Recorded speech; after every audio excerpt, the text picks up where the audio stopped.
What's next for the UK housing market?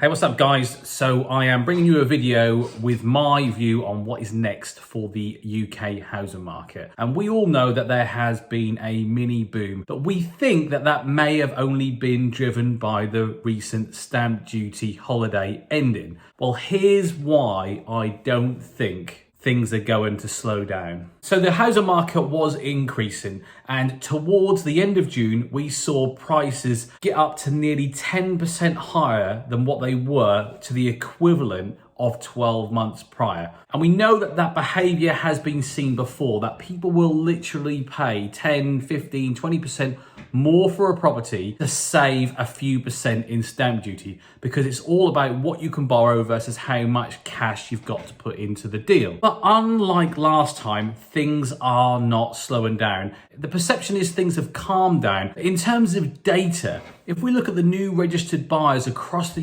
UK who registered interest in June, knowing that if they were able to buy a property in June, the chances of getting it through to save on the stamp duty literally at the end of the month was near on impossible. The numbers are continuing to ramp up, and one of the numbers that I really like is that 28.5%, nearly 30% of properties listed in June sold within the first 30 days. This is nearly a third of every single property listed in June, which could not be affected by the race to beat the stamp duty deadline. Now that is a really interesting figure. And if you read some articles and listen to some of the other experts within their field, estate agents, owners of portals like Rightmove, the attitude is all completely the same. The direction of travel for the property market and house prices is continuing in the same direction. It is still going to increase. Now, it's probably not going to increase as much as it did towards the stamp duty deadline. And we may see another little mini boom towards the end of September when that other threshold of 250,000 drops again to 125. But in all, I do think that this is actually a recipe that has been bubbling away before the coronavirus. If you take the perfect storm of the Brexit and the general election where the Tories came out massively up, as well as the Brexit deal getting done, the appetite and the confidence in normal property consumers and owner occupiers and buy-to-let investors started to increase. People were getting really comfortable with what they wanted to buy, and low mortgage interest rates were really propelling that. And then the coronavirus hit.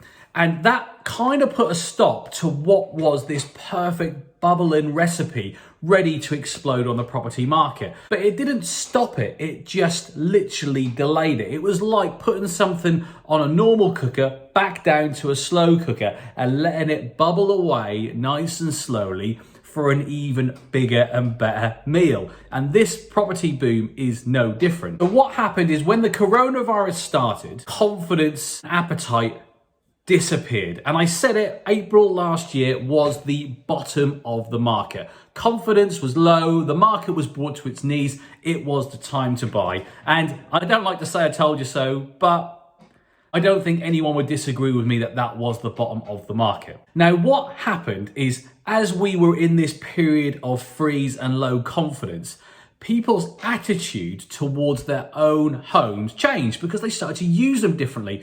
Gone were the need of these city centre small apartments where people literally just slept in them and spent the rest of their lives in these big major cities and towns. And that shifted to a more homeowner occupier requirement. And I say occupier because it is very rare that we were ever in our homes 24 hours a day, or we had to use our homes to entertain us in the 9 to 5 gap that people would normally be at work. And we have seen a huge shift in appetite towards these larger out of town homes, bigger gardens, bits of land, outbuildings, lots of things to do, whatever you want to call it. There has been an appetite change to larger properties, more out of town with more space. So when restrictions started to lift, but then we went back into lockdown 2, lifting lockdown 3, the reality is that this isn't just going to be a one-hit wonder of a pandemic, and this could happen again in the future.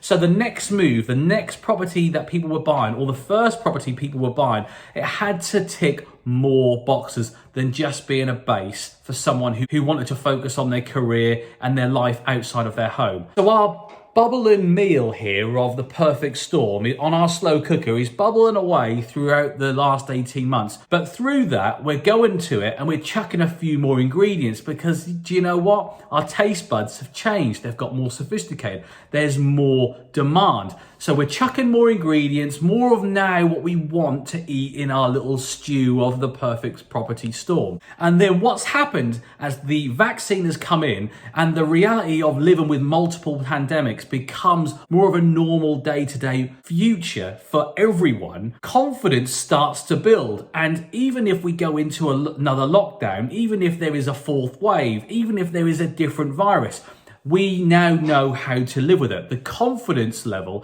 and the fear factor will probably never be as bad as it was in April last year, which was, by the way, have I said it, the bottom of the market. That added to some of the government incentives like the stamp duty holiday has literally propelled people to start to take that action. What better time to make that move? But what's happened is as the stamp duty deadline has finished, that appetite, which was the base of our perfect stew on our slow cooker of increase in property market, is still there. And that means that we will continue to see confidence rise. We will continue to see people buy properties. If you look at some of the data, the two most popular types of houses are 3-bedroom semis or 2-bedroom flats if you're in London. And this is massively driven by the new homes being built. And that's only going to be more of that as we come through the next few years. Because guess what? There's more government incentives. There's more relaxation with planning laws to encourage developers to build more homes. And what sells well? 2-bedroom flats, 3-bedroom semis.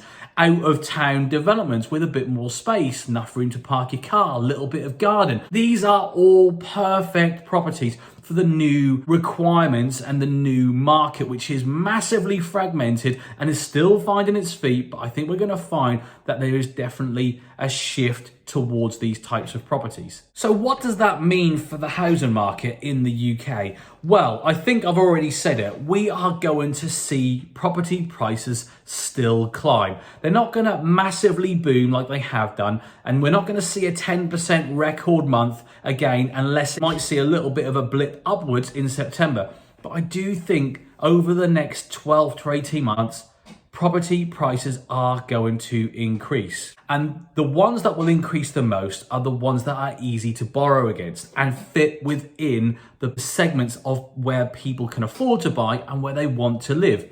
3-bedroom semis being one of them. Coming down another level, what does that mean for us as investors? Well, I think there's a gap. I think we can still find great deals in properties that are hard to mortgage, that don't necessarily meet the requirements straight away for this new out of town requirement for first time buyers or second home movers. But if you can buy properties and build those types of houses on there, or convert office blocks, which are going to be more and more frequently listed on the open market, into 2-bedroom flats or townhouses with a bit of garden space, this could be a massive opportunity. But in a nutshell, I think the UK housing market is going to continue to go forward. We're not going to see another crash like we did in April last year. So we've got to be really smart, really clever with where we find the opportunities. And last but not least, don't overpay for properties. But look, that's it from me. I hope you found the content rich, and I'll catch you all on the next video.